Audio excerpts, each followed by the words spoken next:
O mártir da língua meteu a gramática entre as pernas e moscou-se. Olá, seja muito bem-vindo ao canal Liberaudiolivro. Eu sou a Giovana e hoje vou ler o conto O Colocador de Pronomes, de Monteiro Lobato.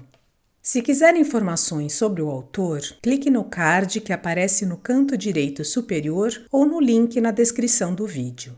Dê um like se você gosta deste canal, comente, compartilhe e se inscreva. Se quiser contribuir, veja como na descrição do vídeo. Obrigada! Vamos à leitura.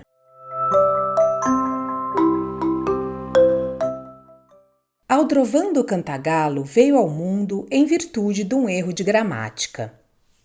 Durante 60 anos de vida terrena, pererecou como um peru em cima da gramática. E morreu, afinal, vítima de um novo erro de gramática.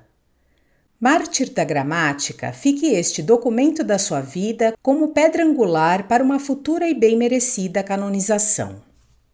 Havia em Itaoca um pobre moço que definhava de tédio no fundo de um cartório. Escrevente, 23 anos, magro, ar um tanto palerma. Ledor de versos lacrimogêneos e pai de uns acrósticos dados à luz no itaoquense com bastante sucesso. Vivia em paz com as suas certidões quando o frechou venenosa seta de Cupido. Objeto amado, a filha mais moça do coronel Triburtino, o qual tinha duas, essa Laurinda do escrevente, então nos 17, e a do Carmo, encalhe da família, vesga, madurota, histérica, manca da perna esquerda e um tanto aluada. Triburtino não era homem de brincadeiras. Esgoelara um vereador oposicionista em plena sessão da Câmara e desde aí se transformou no tutu da terra. Toda a gente lhe tinha um vago medo, mas o amor, que é mais forte que a morte, não receia sobressenhos enfarruscados nem tufos de cabelo no nariz. Ousou o escrevente namorar-lhe a filha, apesar da distância hierárquica que os separava. Namoro à moda velha, já se vê, pois que nesse tempo não existia a gostosura dos cinemas. Encontros na igreja, à missa, troca de olhares, diálogos de flores. O que havia de inocente e puro. Depois, roupa nova, ponta de lenço de seda a entremostrar-se no bolsinho de cima e medição de passos na rua dela nos dias de folga. Depois, a serenata fatal à esquina, com o acorda donzela, sapecado a medo num velho pinho de empréstimo. Depois, bilhetinho perfumado. Aqui se estrepou. Escrevera nesse bilhetinho, entretanto, apenas 4 palavras, afora pontos exclamativos e reticências. Anjo adorado, amo-lhe, P. Para abrir o jogo, bastava esse movimento de peão. Ora, aconteceu que o pai do anjo apanhou o bilhetinho celestial e, depois de 3 dias de sobressenho carregado, mandou chamá-lo à sua presença com disfarce de pretexto. Para umas certidõezinhas, explicou. Apesar disso, o moço veio um tanto ressabiado, com a pulga atrás da orelha. Não lhe erravam os pressentimentos. Mal o pilhou portas aquém, o coronel trancou o escritório, fechou a carranca e disse: a família Triburtino de Mendonça é a mais honrada desta terra, e eu, seu chefe natural, não permitirei nunca, ouviu? Que contra ela se cometa o menor deslize. Parou, abriu uma gaveta. Tirou de dentro o bilhetinho cor-de-rosa, desdobrou-o. É sua esta peça de flagrante delito? O escrevente a tremer balbuciou medrosa confirmação. Muito bem, continuou o coronel em tom mais sereno. Ama então minha filha e tem a audácia de o declarar. Pois agora... O escrevente, por instinto, ergueu o braço para defender a cabeça e relanceou os olhos para a rua, sondando uma retirada estratégica. É casar, concluiu de improviso o vingativo pai. O escrevente ressuscitou. Abriu os olhos e a boca num pasmo. Depois, tornando a si, comoveu-se e, com lágrimas nos olhos, disse gaguejante: Beijo-lhe as mãos, coronel. Nunca imaginei tanta generosidade em peito humano. Agora vejo com que injustiça o julgam aí fora. Velhacamente, o velho cortou-lhe o fio das expansões. Nada de frases, moço, vamos ao que serve. Declaro-o solenemente noivo de minha filha. E voltando-se para dentro, gritou: Do Carmo, vem abraçar o teu noivo. O escrevente piscou 6 vezes e, enchendo-se de coragem, corrigiu o erro. Laurinha, quer o coronel dizer. O velho fechou de novo a carranca. Sei onde trago o nariz, moço. Vassuncê mandou este bilhete a Laurinha dizendo que ama-lhe. Se amasse a ela, deveria dizer amo-te. Dizendo amo-lhe, declara que ama a uma terceira pessoa, a qual não pode ser senão a Maria do Carmo, salvo se declara amor à minha mulher. Ó, coronel! Ou a preta Luzia, cozinheira. Escolha. O escrevente vencido derrubou a cabeça com uma lágrima a escorrer rumo à asa do nariz. Silenciaram ambos em pausa de tragédia. Por fim, o coronel, batendo-lhe no ombro paternalmente, repetiu a boa lição da sua gramática matrimonial. Os pronomes, como sabe, são 3. Da primeira pessoa, quem fala, e neste caso Vassuncê. Da segunda pessoa, a quem se fala, e neste caso Laurinha. Da terceira pessoa, de quem se fala, e neste caso do Carmo, minha mulher ou a preta, escolha. Não havia fuga possível. O escrevente ergueu os olhos e viu do Carmo que entrava muito lampeira da vida, torcendo acanhada à ponta do avental. Viu também sobre a secretária uma garrucha com espoleta nova ao alcance do maquiavélico pai. Submeteu-se e abraçou a urucaca enquanto o velho, estendendo as mãos, dizia teatralmente: Deus vos abençoe, meus filhos. No mês seguinte, solenemente, o moço casava-se com um encalhe e 11 meses depois, vagia nas mãos da parteira o futuro professor Aldrovando, o conspícuo sabedor da língua que durante 50 anos a fio coçaria na gramática a sua incurável sarna filológica. Até aos 10 anos não revelou Aldrovando pinta nenhuma. Menino vulgar, tossiu a coqueluche em tempo próprio, teve o sarampo da praxe, mais a cachumba e a catapora. Mais tarde, no colégio, enquanto os outros enchiam as horas de estudo com invenções de matar o tempo, empalamento de moscas e moidelas das respectivas cabecinhas entre 2 folhas de papel, coisa de ver o desenho que sai, Aldrovando apalpava com erótica emoção a gramática de Augusto Freire da Silva. Era o latejar do furúnculo filológico que o determinaria na vida para matá-lo afinal. Deixemo-lo, porém, evoluir e tomemo-lo quando nos serve, aos 40 anos, já a descer o morro, arcado ao peso da ciência e combalido de rins. Lá está ele em seu gabinete de trabalho, fuçando à luz de um lampião os pronomes de Filinto Elísio. Corcovado, magro, seco, óculos de latão no nariz, careca, celibatário impenitente, 10 horas de aulas por dia, 200 mil réis por mês e o rim volta e meia a fazer-se lembrado. Já leu tudo. Sua vida foi sempre o mesmo poento idílio com as veneráveis costaneiras onde cabeceiam os clássicos lusitanos. Versou-os um por um com a mão diurna e noturna. Sabe-os de cor, conhece-os pela morrinha, distingue pelo faro uma seca de Lucena de uma esfalfa de Rodrigues Lobo. Digeriu todas as patranhas de Fernão Mendes Pinto.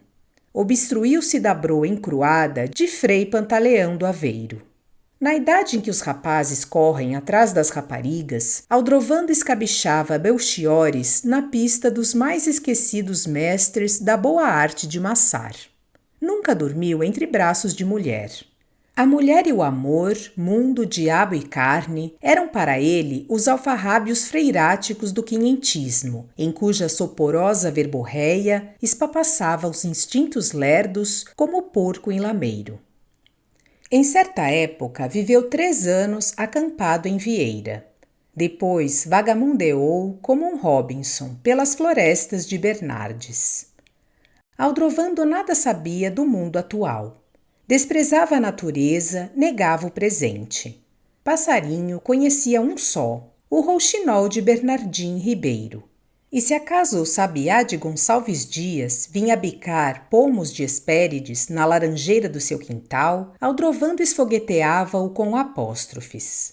Salta fora, regionalismo de maçonância. A língua lusa era-lhe um tabu sagrado que atingira a perfeição com Frei Luís de Souza, e daí para cá, salvo lucilações esporádicas, vinha chafurdando no ingranzel barbaresco. A inglesia hoje, declamava ele, está para a língua como o cadáver em putrefação está para o corpo vivo. E suspirava, condoído dos nossos destinos. Povo sem língua, não me sorria o futuro de Veracruz. E não lhe objetassem que a língua é organismo vivo e que a temos a evoluir na boca do povo. Língua? Chama você língua a garabulha bordalenga que estampa periódicos? Cá está um desses galicígrafos. Deletreemo-lo ao acaso. E baixando as cangalhas, lia. Teve lugar ontem. É língua estes purcícia negral? Ó, meu seráfico Frei Luís, como te conspurcam o divino idioma estes sarrafaçais da moxinifada. No Trianon, por que Trianon?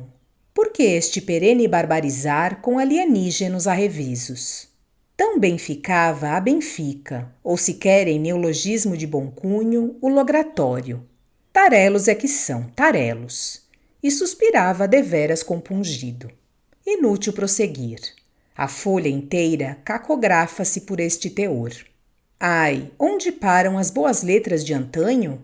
Fez-se Peru o nível cisne. Ninguém atende à lei suma. Horácio. Impero desprimor e o mau gosto vige com suprema regra.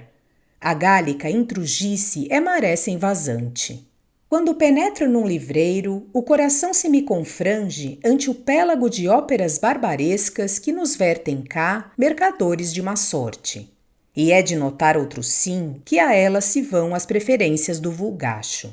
Muito não faz que vi com estes olhos um gentil mancebo preferir uma sordícia de 8º mirbelo, canhenho d'uma dama de servir, creio, adivinha o que, amigo? A carta de guia do meu divino Francisco Manuel. Mas a evolução... Basta. Conheço as sobejas, a escolástica da época, a evolução darwínica, os vocábulos macacos, pitecofonemas que evolveram, perderam o pelo e se vestem hoje à moda de França com vidro no olho.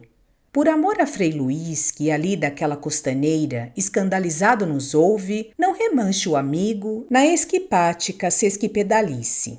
Um biógrafo ao molde clássico separaria a vida de Aldrovando em 2 fases distintas. A estática, em que apenas acumulou ciência, e a dinâmica, em que, transfeito em apóstolo, veio a campo com todas as armas para contrabater o monstro da corrupção. Abriu campanha com memorável ofício ao Congresso, pedindo leis repressivas contra os ácaros do idioma. Leis, senhores, leis de Dracão, que diques sejam enfossados e alcaçares de granito prepostos à defensão do idioma. Mister sendo, a forca se restaure, que mais o baraço merece quem conspurca o sacro patrimônio da sã vernaculidade que quem o semelhante à vida atira. Vede, senhores, os pronomes em que lazeira jazem. Os pronomes, eram a tortura permanente do professor Aldrovando. Doía-lhe como punhalada vê-los por aí pré ou pospostos contra regras elementares do dizer castiço. E sua representação alargou-se nesse pormenor flagelante, concitando os pais da pátria à criação de um santo ofício gramatical. Os ignaros congressistas, porém, riram-se da memória e grandemente piaram sobre Aldrovando as mais cruéis chalaças. Quer que instituamos patíbulo para os maus colocadores de pronomes. Isto seria autocondenar-nos à morte. Tinha graça. Também lhe foi à pele a imprensa, com pilhérias soezes. E depois o público. Ninguém alcançara a nobreza do seu gesto, e Aldrovando, com a mortificação na alma, teve que mudar de rumo. Planeou recorrer ao púlpito dos jornais. Para isso, mister foi, antes de nada, vencer o seu velho engulho pelos galicígrafos de papel e graxa. transigiu e breve desses pulmões da pública opinião. Apostrofou o país com o verbo tonante de Ezequiel. Encheu colunas e colunas de objurgatórias ultraviolentas escritas no mais extremo vernáculo. Mas não foi entendido. Raro leitor metia os dentes naqueles intermináveis períodos engrenados à moda de Lucena. E ao cabo da aspérrima campanha, viu que pregara em pleno deserto. Leram-no apenas a meia dúzia de aldrovandos que vegetam sempre em toda parte como notas resinguentas da Sinfonia Universal. A massa dos leitores, entretanto, essa permaneceu alheia aos flamívomos pelouros da sua colubrina sem raia. E, por fim, os periódicos fecharam-lhe a porta no nariz, alegando falta de espaço e coisas. Espaço não há para sãs ideias, objurgou o enxotado, mas sobeja e pressuroso para quanto recende a podrigueira. Gomorra, Sodoma, fogos do céu virão um dia a limpar-vos a gafa, exclamou profético, sacudindo a soleira da redação o pó das cambaias botinas de elástico. Tentou em seguida a ação mais direta, abrindo o consultório gramatical. Tem-nos os físicos, queria dizer médicos, os doutores em leis, os charlatas de toda espécie. Abra-se um para a medicação da grande enferma, a língua. Gratuito já se vê, que me não move amor de bens terrenos. Falhou a nova tentativa. Apenas moscas vagabundas vinham esvoejar na salinha modesta do apóstolo. Criatura humana, nenhuma só lá apareceu a fim de remendar-se filologicamente. Ele, todavia, não esmoreceu. Experimentemos processo outro, mais suasório. E anunciou a montagem da Agência de Colocação de Pronomes e Reparos Estilísticos. Quem tivesse um autógrafo a rever, um memorial a expungir de cinzas, um calhamaço a compor-se com os afeites do lídimo vernáculo, fosse lá que, sem remuneração nenhuma, nele se faria obra limpa e escorreita. Era boa a ideia, e logo vieram os primeiros originais necessitados de ortopedia, sonetos a consertar pés diversos, ofícios ao governo pedindo concessões, cartas de amor. Tais, porém, eram as reformas que nos doentes operava Aldrovando, que os autores não mais reconheciam suas próprias obras. Um dos clientes chegou a reclamar. Professor, Vossa Senhoria enganou-se. Pedi limpa de inchada nos pronomes, mas não que me traduzisse a memória em latim. Aldrovando ergueu os óculos para a testa. E traduzi em latim o tal engranzel? Em latim ou grego, pois que eu não consigo entender. Aldrovando empertigou-se. Pois, amigo, errou de porta. Seu caso é ali com o alveitar da esquina. Pouco durou a agência, morta à míngua de clientes. Teimava o povo em permanecer empapado no chafurdeiro da corrupção. O rosário de insucessos, entretanto, em vez de desalentar, exasperava o apóstolo. Hei de influir na minha época. Aos tarelos hei de vencer. Fogem-me a férula os maraus de pau e corda? Ir-lhes-ei em pós, filá-los-ei pela gorja. Salta rumor. E foi-lhes em pós. Andou pelas ruas examinando dísticos e tabuletas com vícios de língua. Descoberta a asnidade ia ter com o proprietário, contra ele desfechando os melhores argumentos catequistas. Foi assim com o ferreiro da esquina, em cujo portão de tenda uma tabuleta, ferra-se cavalos. Escoicinhava a santa gramática. Amigo, disse-lhe pachorrentamente Aldrovando, natural a mim me parece que erres, alarve que és. Se erram paredros nessa época de ouro da corrupção. O ferreiro pôs de lado o malho e entreabriu a boca. Mas da boa sombra do teu focinho espero, continuou o apóstolo, que ouvidos me darás. Naquela tábua um dislate existe que seriamente a língua lusa ofende. Venho pedir-te em nome do asseio gramatical que o expunjas. Interrogação. Que reformes a tabuleta, digo. Reformar a tabuleta? Uma tabuleta nova com a licença paga? Estará acaso rachada? Fisicamente, não. A racha é na sintaxe. Fogem ali os dizeres à sã gramaticalidade. O honesto ferreiro não entendia nada de nada. Macacos me lambam se estou entendendo o que Vossa Senhoria diz. Digo que está a forma verbal com eiva grave. O ferra-se tem que cair no plural, pois que a forma é passiva e o sujeito é cavalos. O ferreiro abriu o resto da boca. O sujeito sendo cavalos, continuou o mestre, a forma verbal é ferram-se. Ferram-se cavalos. Ah, respondeu o ferreiro, começo agora a compreender. Diz Vossa Senhoria que ferra-se cavalos é um solecismo horrendo e o certo é ferram-se cavalos. Vossa Senhoria me perdoe, mas o sujeito que ferra os cavalos sou eu, e eu não sou plural. Aquele C da tabuleta refere-se cá a este seu criado. É como quem diz, Serafim ferra cavalos, ferra Serafim cavalos. Para economizar tinta e tábua, abreviaram o meu nome e ficou como está, ferra-se, Serafim cavalos. Isto me explicou o pintor e entendi-o muito bem. Aldrovando ergueu os olhos para o céu e suspirou. Ferras cavalos e bem merecias que te fizessem eles o mesmo. Mas não discutamos. Ofereço-te 10.000 réis pela admissão de um M ali. Se Vossa Senhoria paga... Bem empregado dinheiro. A tabuleta surgiu no dia seguinte dessolecismada, perfeitamente de acordo com as boas regras da gramática. Era a primeira vitória obtida e todas as tardes Aldrovando passava por lá para gozar-se dela. Por mal seu, porém, não durou muito o regalo. Coincidindo a entronização do M com maus negócios na oficina, o supersticioso ferreiro atribuiu à macaca a alteração dos dizeres e lá raspou o M do professor. A cara que Aldrovando fez quando no passeio desse dia deu com a vitória borrada. Entrou furioso pela oficina adentro e mascava uma apóstrofe de fulminar quando o ferreiro às brutas lhe barrou o passo. Chega de caraminholas, ó barata tonta. Quem manda aqui no serviço e na língua sou eu. E é ir andando antes que eu o ferre com um bom par de ferros ingleses. O mártir da língua meteu a gramática entre as pernas e moscou-se. Sancta simplicitas. Ouviram-no murmurar na rua de rumo à casa em busca das consolações seráficas de Frei Heitor Pinto.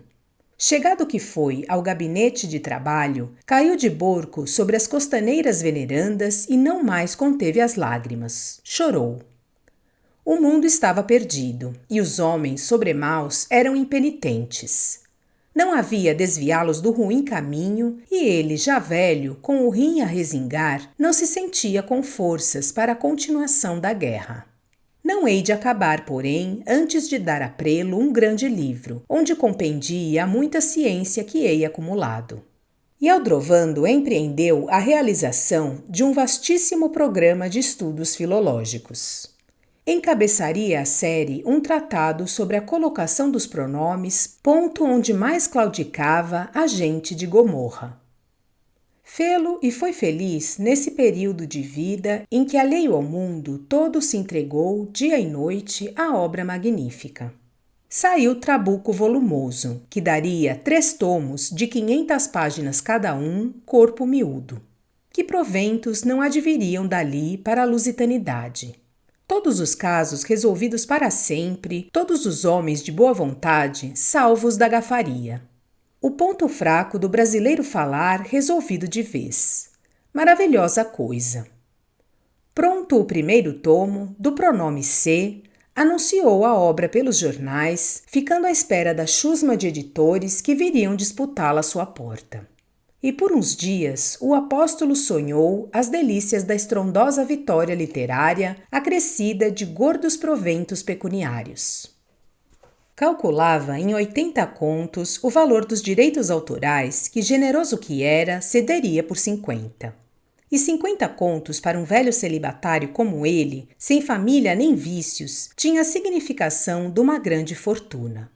Empatados empréstimos hipotecários, sempre eram seus 500.000 réis por mês de renda a pingarem pelo resto da vida na gavetinha, onde até então nunca entrara pelega maior de 200. Servia. E Aldrovando, contente, esfregava as mãos, de ouvido alerta, preparando frases para receber o editor que vinha vindo. Que vinha vindo, mas não veio, ai. As semanas se passaram sem que nenhum representante dessa miserável fauna de judeus surgisse a chatinar o maravilhoso livro. Não me vem a mim? Salta rumor, pois me vou a eles. E saiu em via sacra a correr todos os editores da cidade. Mas, gente, nenhum lhe quis o livro sob condições nenhumas. Torciam o nariz dizendo, não é vendável, ou, por que não faz antes uma cartilha infantil aprovada pelo governo? Aldrovando, com a morte na alma e o rim dia a dia mais derrancado, retesou-se nas últimas resistências. Fala-ei imprimir à minha custa. Ah, amigos, aceito o cartel. Sei pelejar com todas as armas e irei até ao fim. Boa fé. Para lutar era mister dinheiro, e bem pouco do vilíssimo metal possuía na arca o alquebrado Aldrovando. Não importa, faria dinheiro, venderia móveis, imitaria Bernardo de Palissy, não morreria sem ter o gosto de acaçapar Gomorra sob o peso da sua ciência impressa. Editaria ele mesmo, um por um, todos os volumes da obra salvadora. Disse e fez. Passou esse período de vida alternando revisão de provas com padecimentos renais. Venceu. O livro compôs-se magnificamente revisto, primoroso na linguagem como não existia igual. Dedicou-o a Frei Luís de Souza, a memória daquele que me sabe as dores, o autor. Mas não quis o destino que o já trêmulo Aldrovando colhesse os frutos de sua obra. Filho de um pronome impróprio, a má colocação do outro pronome lhe cortaria o fio da vida. Muito corretamente havia ele escrito na dedicatória, daquele que me sabe, e nem poderia escrever de outro modo um tão conspícuo colocador de pronomes. Maus fados intervieram, porém, até os fados conspiram contra a língua. E por artimanha do diabo que os rege, empastelou-se na oficina esta frase. Vai o tipógrafo e recompõe-na a seu modo, daquele que sabe minhas dores. E assim saiu nos milheiros de cópias da avultada edição. Mas não antecipemos. Pronta a obra e paga, ia Aldrovando recebê-la enfim. Que glória! Construíra finalmente o pedestal da sua própria imortalidade ao lado direito dos sumos cultores da língua. A grande ideia do livro, exposta no capítulo 6º, do método automático de bem colocar os pronomes, engenhosa aplicação de uma regra mirífica por meio da qual até os burros de carroça poderiam zurrar com gramática, operaria como o 914 da sintaxe, limpando-a da avariose produzida pelo espiroqueta da pronominúria. A excelência dessa regra estava em possuir equivalentes químicos de uso na farmacopeia alopata, de modo que a um bom laboratório fácil lhe seria reduzi-la a ampolas para injeções hipodérmicas ou a pílulas, pós ou poções para uso interno. E quem se injetasse ou engolisse uma pílula do futuro pronominol cantagalo curar-se-ia para sempre do vício colocando os pronomes instintivamente bem, tanto no falar como no escrever. Para algum caso de pronomorreia aguda, evidentemente incurável, haveria o recurso do pronominol número 2, onde entrava a estricnina em dose suficiente para libertar o mundo do infame sujeito. Que glória! Aldrovando prelibava essas delícias todas quando lhe entrou casa dentro a primeira carroçada de livros. 2 brutamontes de mangas arregaçadas empilharam-nos pelos cantos em rumas que lá se iam, e concluso o serviço, um deles pediu: "Me dá um mata-bicho, patrão?"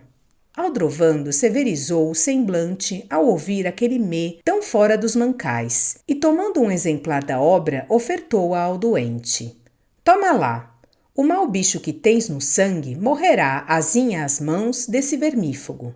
Recomendo-te a leitura do capítulo 6º. O carroceiro não se fez rogar, saiu com o livro dizendo ao companheiro: "Isto no sebo sempre renderá 5 tostões, já serve." Mal se sumiram, Aldrovando abancou-se à velha mesinha de trabalho e deu começo à tarefa de lançar dedicatórias num certo número de exemplares destinados à crítica. Abriu o primeiro e estava já a escrever o nome de Rui Barbosa quando seus olhos deram com a horrenda cinca: daquele que sabe minhas dores. Deus do céu, será possível? Era possível, era fato. Naquele, como em todos os exemplares da edição, lá estava, no hediondo relevo da dedicatória a Frei Luís de Souza, o horripilantíssimo que sabe-me. Aldrovando não murmurou palavra. De olhos muito abertos, no rosto uma estranha marca de dor gramatical ainda não descrita nos livros de patologia, permaneceu imóvel uns momentos. Depois empalideceu. Levou as mãos ao abdômen e estorceu-se nas garras de repentina e violentíssima ânsia. Ergueu os olhos para Frei Luís de Souza e murmurou: Luís, Luís, lama sabactane. E morreu. De que não sabemos, nem importa ao caso. O que importa é proclamarmos aos quatro ventos que com Aldrovando morreu o primeiro santo da gramática, o mártir número 1 da colocação dos pronomes. Paz à sua alma. Desejo que tenha gostado do conto O Colocador de Pronomes, de Monteiro Lobato. Obrigada por sua companhia e até a próxima.